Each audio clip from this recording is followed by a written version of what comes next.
Assalamualaikum warahmatullahi wabarakatuh. Di sini kami akan memberikan sedikit opini serta mengulas kembali sedikitnya tentang materi yang telah dipelajari di semester 5. Nah, materi yang akan kita ulas adalah mengenai inovasi kurikulum dalam pembelajaran. Izinkan saya memperkenalkan diri. Saya Ryan Firdiana dengan NIM 2200244. Saya Saira Sarita dengan NIM 22060309. Halo, saya Siti Hanifah Juanda dengan NIM 22060300. Saya Agung Wicaksono dengan NIM 220603992. Halo, di sini saya akan beropini mengenai inovasi kurikulum pembelajaran. Inovasi kurikulum pembelajaran itu yaitu suatu ide, gagasan, atau tindakan dalam bidang kurikulum dan pembelajaran yang dianggap baru untuk memecahkan masalah-masalah pada pendidikan. Inovasi pembelajaran itu biasanya muncul dari keresahan tentang penyelenggaraan pendidikan. Dengan kata lain, inovasi itu ada karena adanya masalah yang dirasakan ketika melakukan pembelajaran di kelas. Adapun tujuan dari inovasi kurikulum pembelajaran yaitu untuk memperbaiki dan meningkatkan kualitas pendidikan. Tujuan inovasi ini juga dapat memastikan bahwa peserta didik memperoleh pengetahuan, keterampilan, dan nilai-nilai yang relevan dengan tuntunan zaman. Selain itu juga, untuk meningkatkan efektivitas dengan menerapkan strategi pembelajaran yang lebih efektif dan efisien, sehingga peserta didik dapat mencapai tujuan pembelajaran dengan optimal. Baik, selanjutnya saya akan membahas tentang materi, prinsip-prinsip, dan aspek-aspek inovasi kurikulum pembelajaran. Di mana pertama, prinsip-prinsip inovasi kurikulum pembelajaran. Menurut saya, prinsip inovasi kurikulum pembelajaran harus fleksibel. Misalnya, jangan hanya fokus pada hafalan teori, tetapi lebih pada pemecahan masalah, kreativitas, dan keterampilan berpikir kritis.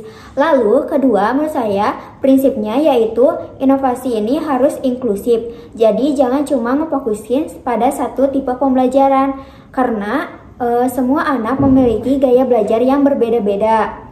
Lalu, kalau kita lihat dari data pendukungnya, banyak negara maju seperti Finlandia dan Singapura sudah lebih dulu menerapkan kurikulum yang fleksibel dan fokus pada pembelajaran berbasis keterampilan.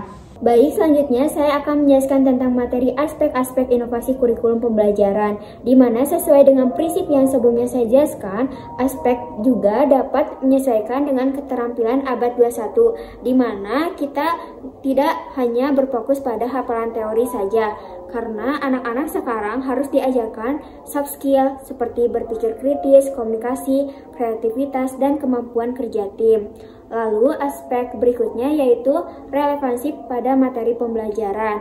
Nah, aspek ini paling penting karena materi pembelajaran harus sesuai dengan perkembangan zaman yang sekarang. Nah, dari data pendukungnya itu kita bisa lihat dari data UNESCO, di mana sekitar 50% keterampilan kerja di tahun 2030 akan berubah karena perkembangan teknologi. Bahkan laporan dari World Economic Forum bilang bahwa keterampilan seperti berpikir kritis, problem solving, dan penggunaan teknologi akan jadi prioritas utama, yaitu artinya kurikulum ini harus lebih ke arah perkembangan zaman. Sementara itu, di Indonesia juga sudah menyesuaikan, yaitu program Merdeka Belajar yang memperkenalkan sistem yang lebih fleksibel dan berorientasi proyek.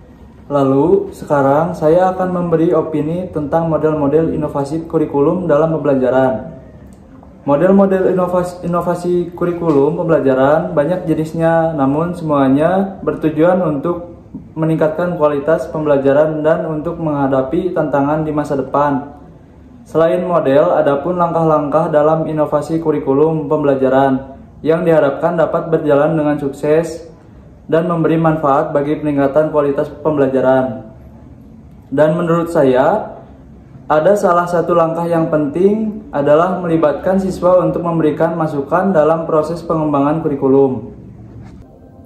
Nah, baik, melihat dari opini-opini yang tadi sudah dipaparkan oleh teman-teman saya, di sini saya akan memaparkan tentang tantangan dalam inovasi kurikulum pembelajaran. Yang dimana kita tahu bahwa kurikulum pembelajaran itu tidak akan berjalan semulus itu, pasti ada tantangan-tantangan di belakangnya. Dan di sini saya menyimpulkan bahwa ada 3 tantangan yang lebih banyak disoroti oleh tenaga pendidik, yaitu yang pertama adalah tantangan keterhambatannya terhadap perubahan, lalu yang kedua keterbatasan sumber daya, dan yang ketiga ada kesulitan dalam penilaian. Nah, 3 tantangan itu yang menjadi tantangan yang paling menghambat dari inovasi kurikulum pembelajaran.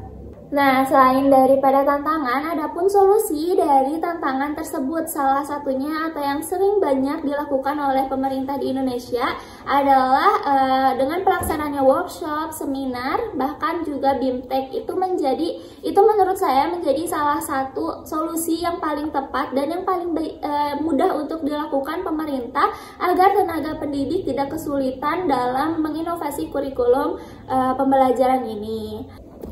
Nah, sebelumnya tadi teman-teman saya sudah memberikan opini-opininya atau gagasan-gagasan mereka terhadap inovasi kurikulum pembelajaran. Nah, dapat disimpulkan dari opini-opini tersebut bahwa inovasi kurikulum dalam pembelajaran merupakan ide, gagasan, tindakan dalam sebuah kurikulum. Nah, inovasi kurikulum pembelajaran ini muncul dari keresahan tentang penyelenggaraan, namun ini pun ada bertujuan untuk meningkatkan efektivitas dari pembelajaran. Inovasi kurikulum pun berprinsip bahwa inovasi kurikulum pembelajaran ini bersifat fleksibel yang tidak hanya terfokus pada satu keterampilan saja atau satu materi saja.